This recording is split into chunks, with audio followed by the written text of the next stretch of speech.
하나님의 말씀 구약성경 창세기 45장 1절부터 11절까지 말씀 나누면서 읽도록 하겠습니다.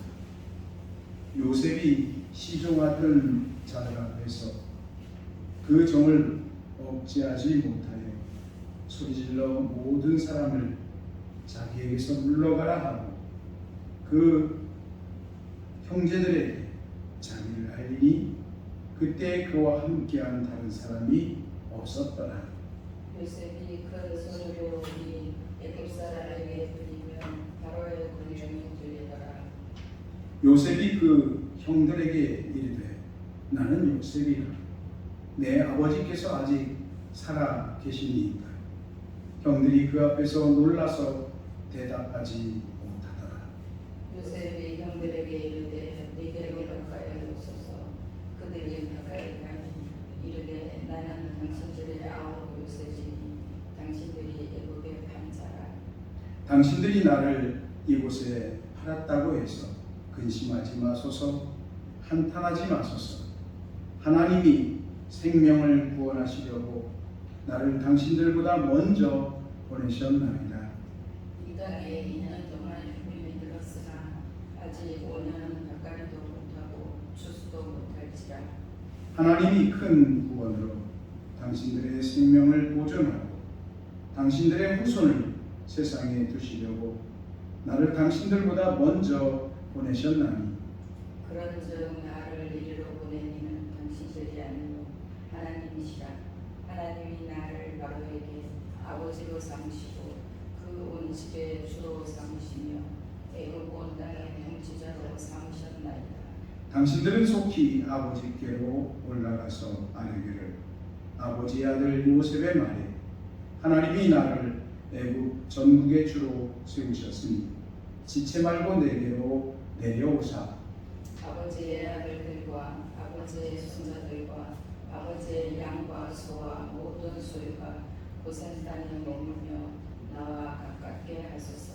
흉년이 아직 5해가 있으니 내가 거기서 아버지를 봉양하리이다. 아버지와 아버지의 가족과 아버지께 속한 모든 사람에게 부족함이 없도록 하겠나이다 하더라고 전하소서. 아멘. 우리 서로 인사합니다. 반갑습니다. 사랑합니다. 축복합니다. 이렇게 하나님께서 계시다는 말을 자주 들었는데 뵙게 돼서 너무 기쁘고 반갑습니다. 주님의 이름으로 환영합니다. 함께 나눌 말씀의 주제는 하나님이 나를 먼저 보내셨나이다 라는 그런 주제입니다. 항상 주제는 너무 중요합니다. 요셉은 그동안의 수많은 어려운 일들, 고생된 그런 기간들을 보내고 이제 애굽 나라의 총리가 되었습니다. 그런데 그곳에 요셉의 형제들, 그러니까 아버지 야곱의 10명의 형제들이 와서 식량을 구하는 일이 발생을 했습니다. 자신을 애굽 나라에 팔아넘긴, 종으로 팔아넘긴 그 형들이 지금 자기 앞에 있는 것입니다. 형들은 두렵고 떨림으로 참으로 요셉이 어떻게 자신들의 잘못에 대해서 대가를 치르게 할까 두려움에 사로잡혀져 있습니다. 그런데 요셉의 말이 아닙니다. 이 일은 형님들이 나를 팔아넘긴 것 같아도 사실은 하나님의 계획이었습니다. 하나님이 나를 이곳에 보내신 것입니다. 하나님께서 나를 아버지보다도 형님들보다도 먼저 애굽 나라로 보내서 지금 이 어려운 시기, 흉년의 시기를 준비하게 한 것입니다 라고 말을 했다는 것입니다. 여러분, 오늘 우리 그리스도인들이 살아가는 삶 가운데 이 요셉이 보여주는 태도는 너무나도 소중하고 참으로 가치 있는 교훈을 우리에게 주고 있습니다. 이 시간 말씀을 통해서 그 내용들을 한번 나누면서 은혜를 받기를 원합니다. 잠깐 기도하고 말씀을 나눕니다. 하나님, 이 시간 성령께서 우리의 생각과 우리의 마음을 주관하시고 충만히 임자여 주셔서 하나님의 살아계신 말씀을 깨닫는, 그리고 우리 삶이 하나님이 가장 원하는 모습으로 조정되는, 바뀌어지는 귀한 시간이 되게 하옵소서. 하나님, 부족한 종은 오직 하나님의 말씀을 전하는 도구로서만 사용하여 주옵소서. 예수 그리스도의 이름으로 기도하옵나이다. 아멘. 우리들이 함께 읽은 이 본문의 말씀은 지난주에 나누었던 창세기 43장의 말씀, 그리고 44장의 말씀에 계속 이어지는 그런 내용입니다. 제가 시간 관계상 다시 설명을 드리지 않도록 하겠습니다. 가나안 땅에 돌아간 이 요셉의 형들은 아버지인 이스라엘, 이 이스라엘이라는 사람은 야곱을 의미하죠. 야곱을 설득해서 야곱이 가장 아끼고 사랑하는 12번째 아들, 그러니까 야곱에게는 부인이 4명이 있었는데 4명 가운데 가장 사랑하는 여인이 한 명 있었습니다. 그게 누구라고 했죠? 라헬이라고 하는 아내였습니다. 그런데 이 라헬은 다른 부인들은 아이들을 잘 낳는데 유독 라헬만 아이를 낳지 못합니다. 나중에 아들을 2명 낳는데 그 첫 번째 아들이 요셉이고 두 번째 아들이 베냐민입니다. 순서대로 따지면 요셉은 11번째 아들이고 베냐민 12번째 아들입니다. 그런데 11번째 아들이 문제는없이 중간에 사라져버렸습니다. 아버지 심부름을 갖다가 더 이상 소식을 들을 수가 없었고, 그래서 야곱은 그가 죽은 아들로만 여겨졌습니다. 그러니 12번째 아들이 얼마나 소중하겠습니까? 더군다나 막내 아들이니까.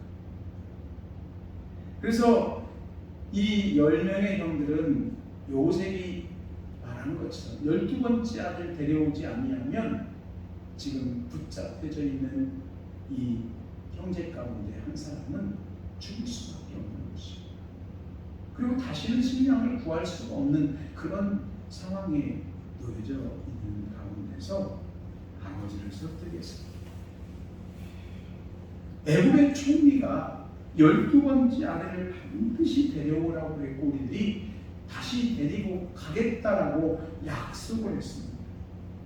그러니 아버지 마음이 많이 차분하겠지만, 아버지 마음은 우리들이 충분히 이해하지만 우리들이 그 12번째 아들이 베냐민을 잘 지켜낼 테니 우리를 믿고 베냐민을 우리들과 함께 애굽 땅으로 갈 수 있도록 해달라고 간절히 사정하고 요청을 했습니다. 그리고는 야곱이 지난주에 우리가 함께 나눈 것처럼 내가 아들을 잃으면 잃을 것이다, 그런 결단을 하고 베냐민을 함께 동행할 수 있도록 허락을 해서 이제 베냐민과 함께 애굽 나라에 가게 되었습니다. 그리고 요셉 앞에 서게 된 것입니다. 요셉과의 약속을 지킨 이 형들을 바라보면서 요셉은 형들이 23년 전에 요셉을 노예상인에게 팔아넘긴 그런 형들의 모습이 아니구나. 23년 전에는 형들이 그렇게 시기하고 질투하고 그렇게 지냈었는데 형들이 달라졌구나, 변화되었구나, 그 사실을 깨닫게 되었습니다. 확인을 한 것이죠. 요셉은 자기 형제들만 남겨두고 주변에 있는 시종들을 다 물러가게 했습니다. 이것은 요셉이 형들을 생각하는 배려의 태도였고, 많은 사람들 앞에서 형제들의 과거의 잘못을 드러낼 필요가 없다라고 판단한 결과였습니다. 또한 자기 형제들을 좀 더 거리낌 없이 만나고 위로하고 정을 나누고 그러고 싶은 마음에 주변에 있는 시종들은 다 물러가게 했습니다. 그리고 요셉은 더 이상 자신의 감정을 억제할 수 없었습니다. 요셉은 시종들이 나가자마자 큰 소리로 대성통곡을 하며 울기를 시작했습니다. 형들에게 복받쳐서 속으로부터 나와지는 소리가 있었습니다. 형님들, 내가 23년 전에 형들이 애국 상인에게 팔아넘긴 요셉입니다. 여러분, 이 말을 할 때 요셉에게 마음이 어땠을까? 번복되면서 그동안의 그 외로움과 서러움이 한꺼번에 터져나오면서 내가 바로 그 요셉입니다. 고백했습니다. 요셉이 얼마나 크게 울면서 감정을 주체하지 못하고 통곡을 하면서 형들 앞에 자신이 요셉이라고 그렇게 알렸으면 그 우는 소리를 애굽 사람들이 들어 이미 밖으로 다 내보냈는데 밖에서도 다 들렸다는 얘기예요. 그리고 바로의 궁정에까지 들렸다. 그러니까 요셉이 그동안 23년 동안 그 형제간에 그리운 그 마음, 사랑하는 마음, 보고 싶은 마음 한꺼번에 폭발해서 속으로부터 나오는 그 형님들을 향한 여러 복잡한 감정이 한꺼번에 터져 나와서 통곡할 때에 얼마나 크게 울부짖었는가를 알 수가 있습니다. 요셉이 그 형들에게 이렇게 말을 합니다. 울면서 눈물 범벅이 된 그 요셉이, 형님들, 나는 요셉입니다. 내 아버지께서 아직도 살아 계십니까? 아버지 야곱이 지금도 살아 계십니까? 그러면서 계속 말을 이어갑니다. 내게로 가까이 오소서. 나는 당신들의 아우 요셉이니 당신들이 애굽의 판자입니다.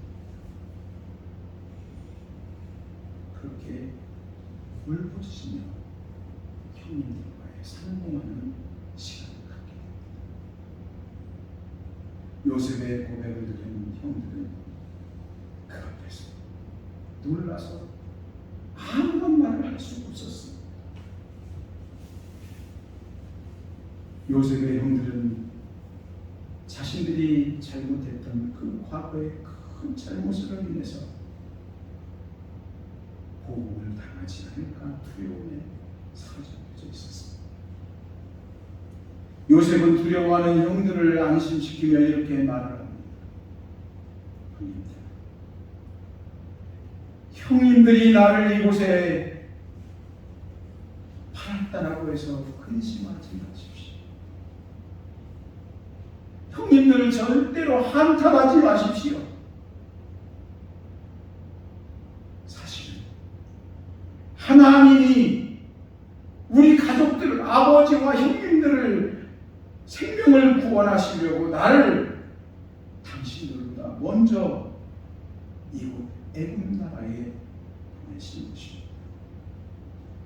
즉, 이 모든 일을 계획하시고 행하시고 섭리하신 것은 하나님이셨습니다 라고 하는 것을 그가 고백하고 있습니다. 이 고백은 단순하게 형님들 앞에서 요셉이 고백하는 게 아니에요.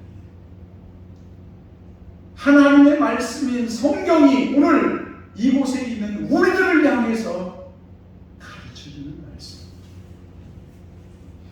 하나님이 하셨습니다. 그것을 지금 우리들에게 선포해 주고 있는 것입니다. 여러분, 무슨 일을 당하든지 우리의 고백도 하나님께서 행하신 것입니다 라고 하는 믿음의 고백들이 우리 마음속 깊은 곳에 자리 잡을 수 있기를 간절히 바랍니다. 하나님께서는 자신에 대한 형들의 미움과 질투를 통해서 야곱의 모든 가족들을 구원하시기 위해서 계획하시고 섭리하신 것이다 라고 밝히고 있는 것입니다. 동시에 요셉은 형들에게 조금도 보복할 마음이 없음을 분명하게 지금 드러내 보여주고 있는 것입니다. 지금 요셉은 하나님께서 역사를 주관하는 부심을 증언하고 있는 것입니다. 오늘 우리들에게도 그것을 지금 가르쳐주고 있는 거예요. 이것이 수천 년 전에 있었던 요셉의 이야기가 아니라 오늘 우리들에게 성경을 통해서 하나님은 역사를 주관하시는 분이심을 지금 말씀을 통해 우리에게 선포하고 있는 것입니다. 요셉은 형들에게 가나안으로 들어가서 아버지 야곱에게 모든 것을 말씀드리고 아버지를 모시고 다시 애굽 땅으로 내려와서 우리 모든 가족들이 평안한 삶을 살 수 있게 했습니다. 또한 애굽의 바로 왕은 기쁨으로 야곱의 집의 여인들과 아이들을 위해서 그들이 가나안으로부터 걸어오려면 얼마나 힘들겠습니까? 그러니까 여인들, 아이들을 위해서 수레를 보내주었습니다. 지금으로 말하면 아주 고급 자동차를 보내준 거예요. 그것을 타고 오라. 그리고 짐들을 운반하기가 힘들면 그냥 그 짐들을 무엇이 됐든 다 두고 오십시오. 그러면 애굽 땅에 오면 다 더 좋은 것으로, 새로운 것으로, 새 것으로 다 준비해 줄 테니 그냥 그 짐들 가져오지 말고 그냥 내버려 두고 오라고. 그렇게 애굽 왕이 배려를 하였습니다. 요셉은 형들에게 많은 선물을 줍니다. 특히 자신의 친동생인 베냐민에게는 더 많은 선물을 주고 그리고 아버지에게도 좋은 물품들을 선물로 보냈습니다. 형제들은 아버지 야곱에게 돌아와서 자신들이 경험한 모든 이야기를 다 전하였습니다. 요셉의 아버지 야곱은 도무지 믿겨지지 않는 믿을 수 없는 소식을 듣게 되었습니다. 동시에 요셉의 형들은 아버지에게 과거에 자신들이 요셉에게 행했던 죄악을 고백했습니다. 아버지, 사실은 동생이 아버지 심부름 갔다가 사라진 것입니다. 우리들이 동생을 시기하고 질투해서 죽이려고 한다. 맏형님이 그래도 생명만은 살려주라고 해서 또 예사님에게 요셉을 팔아먹었습니다. 아버지, 우리를 용서해 주세요.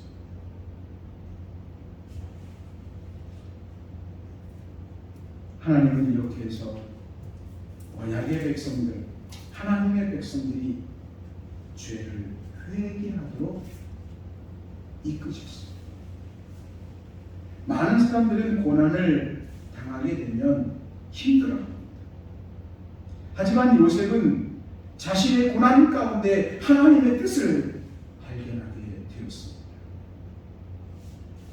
창세기의 말씀에는 요셉이 자신의 고난 때문에 불평하거나 원망했다는 말이 단 한 글자도 기록되어져 있지를 않습니다.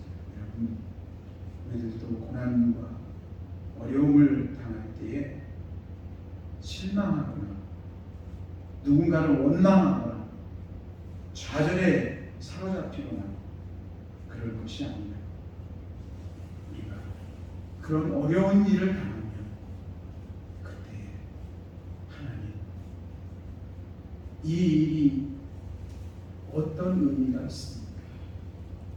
하나님의 계획은 무엇입니까? 라고 하나님께 기도할 수 있는 우리들 되기를 간절히 원합니다. 우리는 고난 속에 하나님의 계획이 있고 고난 속에 하나님의 뜻이 있고 하나님께서 무언가 섭리하심이 숨겨져 있음을 기억해야 합니다. 하나님께서는 우리의 고난을 통해서 우리의 죄를 끊어내도록 내가 죄와 단절된 삶을 살아갈 수 있도록 섭리하십니다.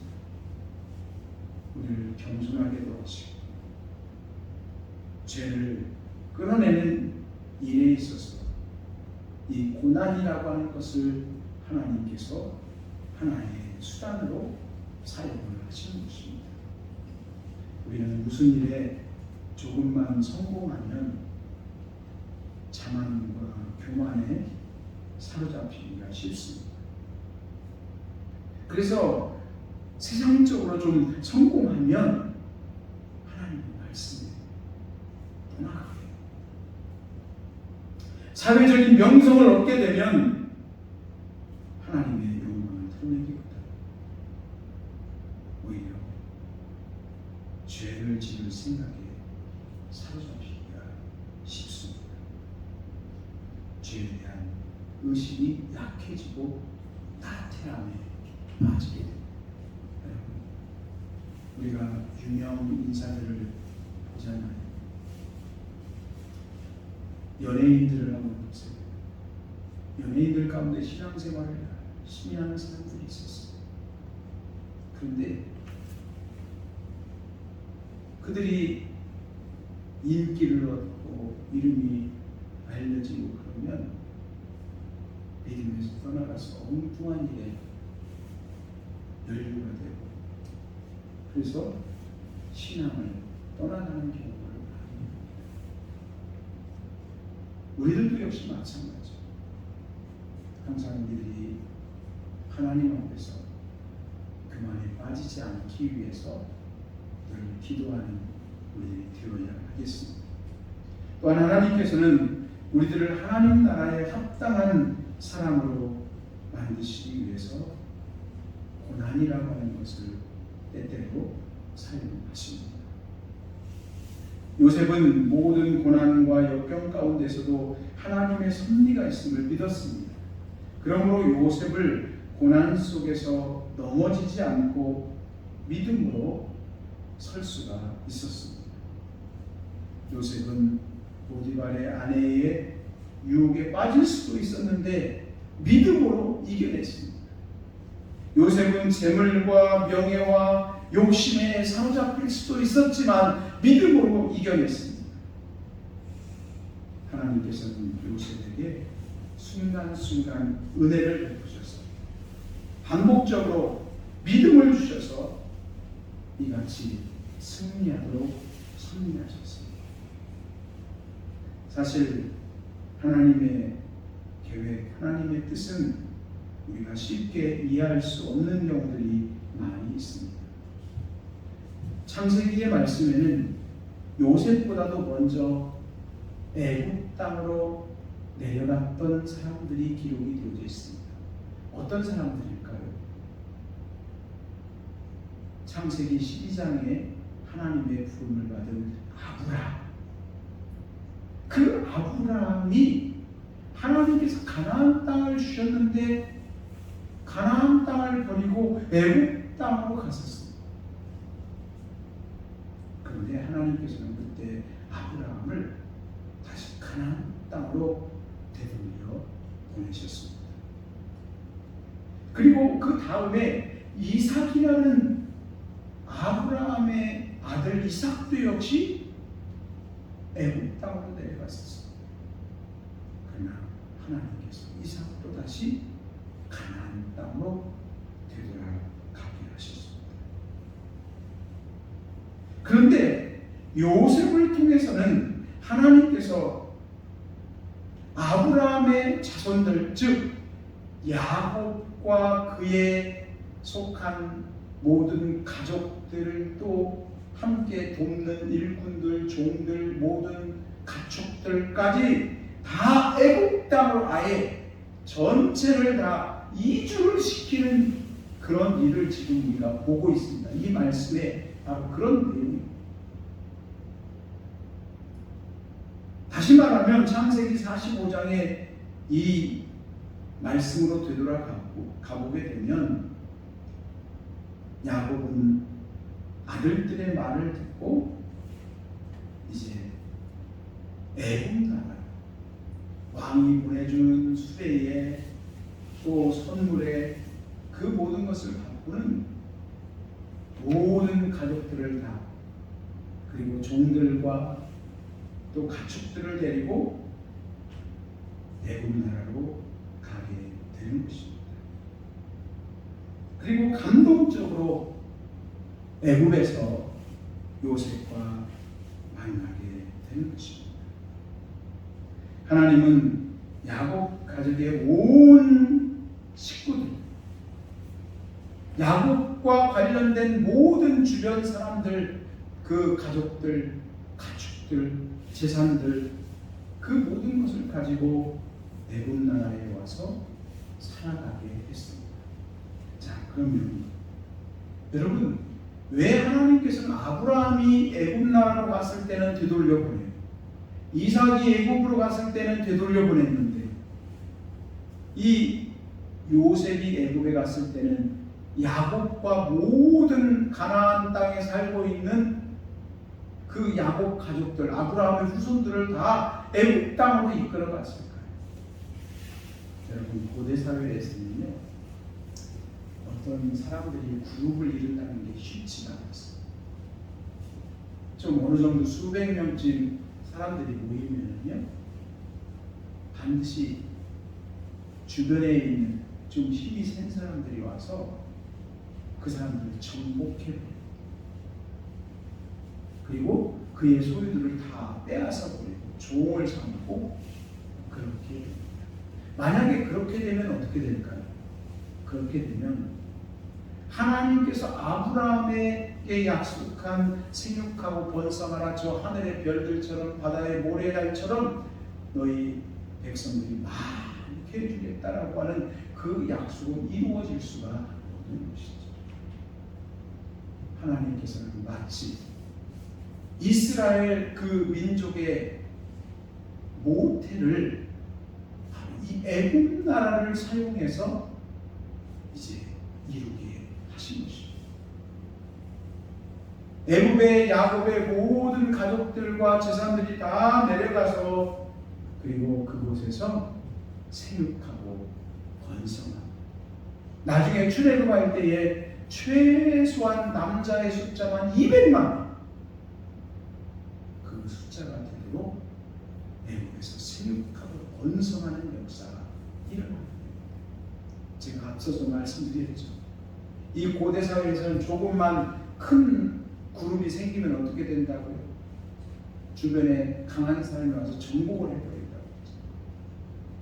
그러니까 애굽이라고 하는 당시에 가장 큰 나라에 그것도 애굽 총리가 초청을 해서 그곳에서 땅을 주고 그래서 애굽 나라에 속한 백성이 되어버린 거예요. 그러니까 누가 건들 수 있습니까? 없습니까? 건들 수가 없는 것이죠. 강력한 애굽 나라에 속한 사람.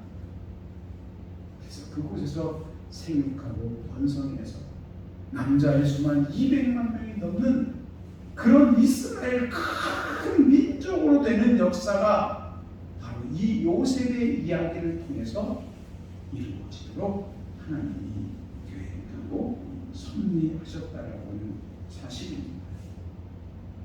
하나님께서는 이처럼 이스라엘의 역사와 온 세계의 역사를 인도하십니다. 또한 하나님께서는 때가 참에 우리 모두를 구원하기 위해서 2000년 전에 예수 그리스도를 세상에 보내주셨고 죄와 사망 가운데 죽어진 우리 모두를 구원하신 일을 이루셨습니다. 이 일은 창세기 3장 15절에 기록된 아담과의 약속을 성취하신 일, 아담의 후손, 여인의 그 후손을 통해서 뱀의 머리를 밟을 것이다라고 하는 그 약속의 말씀을 이루게 하는, 사탄으로부터 우리를 구원해내는 그 하나님의 약속의 말씀을 성취하는 일을 예수 그리스도를 통해서 행하신 것입니다. 사람의 모양으로 세상에 오신 하나님, 그분이 예수 그리스도이십니다. 이 예수 그리스도의 사랑 때문에 오늘 우리 모두가 하나님 나라의 백성으로 영원한 생명을 얻게 되었습니다. 여러분, 하나님은 우리에게 약속하신 말씀을 신실하게 행하시는 하나님인 줄로 믿습니다. 하나님은 지금도 이 세상 가운데 우리들에게 늘 함께 하십니다. 그리고 계속해서 성령 하나님께서 우리를 하나님 나라의 백성다운 삶을 살아갈 수 있는 능력을 주시고 구원받음으로 인한 기쁨과 감사를 주시고 우리들과 항상 동행하는 것뿐만 아니라 보호하시고 우리의 길을 인도해 주십니다. 대부분의 사람들은 간섭받는 것을 싫어합니다. 자기 마음대로 자기 뜻대로 살아가기를 원하기 때문입니다. 그런데 여러분, 오늘 우리들이 환영해야 될 간섭이 있습니다. 그것을 신앙에서는 섭리 그렇게 말해요. 또는 인도하심이라고 말을 합니다. 그것은 바로 하나님에게 간섭받는 것입니다. 우리들이 사탄에게 간섭을 받게 되면 어떻게 될까요? 우리의 영혼이 망하고 맙니다. 우리가 사망에 이를 수밖에 없습니다. 예를 들어서 도둑에게 간섭받으면 어떻게 돼요? 우리가 재산상의 손해를 볼 수밖에 없죠. 그런데 하나님께 간섭받고 하나님의 뜻에 이끌림을 따라서 살아가게 되면 하나님께서는 우리의 영을 살리고 우리를 생명으로 인도하는 은혜를, 구원의 은혜를, 그리고 축복의 은혜를 베풀어 주실 줄을 믿습니다. 여러분, 하나님의 간섭하심을, 섭리하심을 환영하고 감사하는 우리 모두가 되기를 원합니다. 우리 모두 하나님의 부르심과 말씀 따라 살아가는 하나님의 사람들 되기를 주의 이름으로 축복합니다.